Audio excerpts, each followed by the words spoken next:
wabarakatuh. Perkenalkan, nama saya Putri Nabila Bamba dari kelas PIL-BA 2018 NIM 1845041019. Dan terima kasih kepada Ibu Wisirti Aryastuti Saleh SPD MPD yang telah memberikan tugas pendidikan inklusi. Di sini saya akan menjelaskan tentang ratifikasi Salamanca. Para praktisi pendidikan luar biasa menyelenggarakan konferensi pendidikan luar biasa yaitu Special Needs Education di Salamanca, Spanyol tahun 1994 yang menghasilkan pernyataan Salamanca atau Salamanca Statement. Dalam pernyataan Salamanca inilah pendidikan inklusif atau inclusive education mulai diperkenalkan secara meluas ke berbagai negara. Adapun isi dari pernyataan Salamanca adalah sebagai berikut. Yang pertama yaitu kami, para delegasi konferensi dunia tentang pendidikan kebutuhan khusus yang mewakili 92 pemerintah dan 25 organisasi internasional yang berkumpul di sini Salamanca, Spanyol dari tanggal 7 sampai 10 Juni 1994. Dengan ini menegaskan kembali komitmen kami terhadap pendidikan. Semua mengakui perlunya dan mendesaknya memberikan pendidikan bagi anak, remaja, orang dewasa, penyandang kebutuhan pendidikan khusus di dalam sistem pendidikan reguler, dan selanjutnya dengan ini menyetujui kerangka aksi mengenai pendidikan kebutuhan khusus. Dengan semangatnya bahwa ketetapan serta rekomendasinya diharapkan akan dijadikan pedoman oleh pemerintah serta organisasi-organisasi. Kedua yaitu kami meyakini dan menyatakan bahwa setiap anak mempunyai hak mendasar untuk memperoleh pendidikan dan harus diberi kesempatan untuk mencapai serta mempertahankan tingkat pengetahuan yang wajar. Yang kedua yaitu setiap anak mempunyai karakteristik, minat, kemampuan, dan kebutuhan belajar yang berbeda-beda. Yang ketiga yaitu sistem pendidikannya dirancang dan program pendidikan dilaksanakan dengan memperhatikan keanekaragaman karakteristik dan kebutuhan tersebut.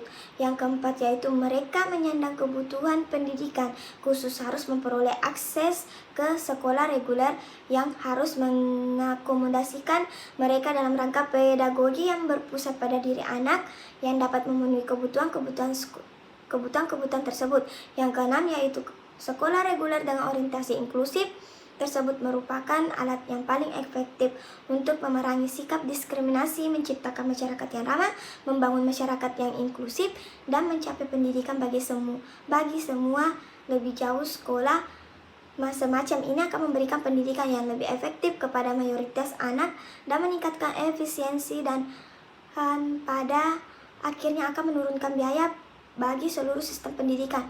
Yang ketiga yaitu kami meminta perhatian semua pemerintah mendesak mereka untuk yang pertama memberi prioritas tertinggi pada pengambilan kebijakan dan penetapan anggaran untuk meningkatkan sistem pendidikannya agar dapat menginklusikan semua anak tanpa memandang perbedaan-perbedaan atau kesulitan-kesulitan individual mereka.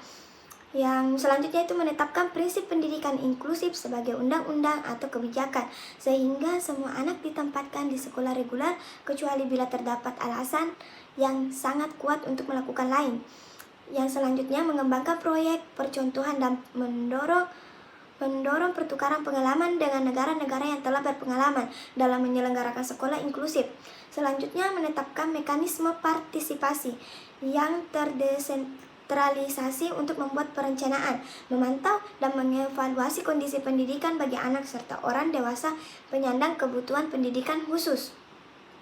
Selanjutnya itu mendorong dan memfasilitasi partisipasi orang tua, masyarakat dan organisasi para penyandang cacat dan perencanaan dan proses pembuatan keputusan yang menyangkut masalah pendidikan khusus.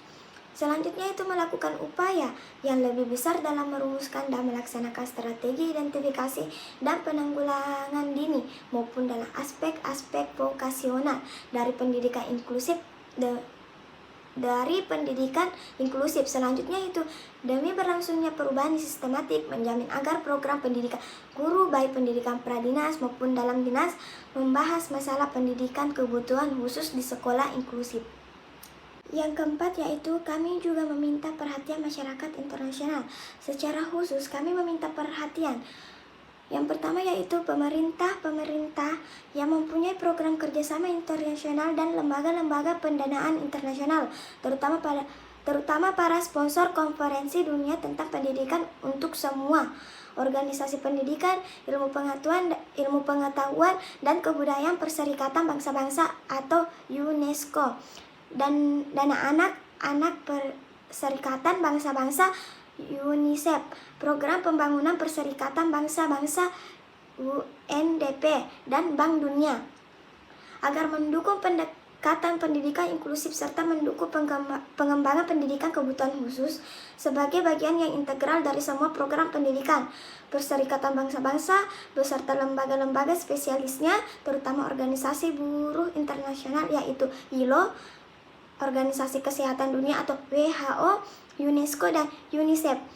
agar memperkuat masukan-masukannya bagi terjalinnya kerjasama teknis serta memperkuat kerjasama dan jaringan kerjanya agar tercipta dukungan yang lebih efisien. Demikianlah dari penjelasan saya. Apabila ada kesalahan mohon dimaafkan. Wabillahi taufiq wal hidayah. Wassalamualaikum warahmatullahi wabarakatuh.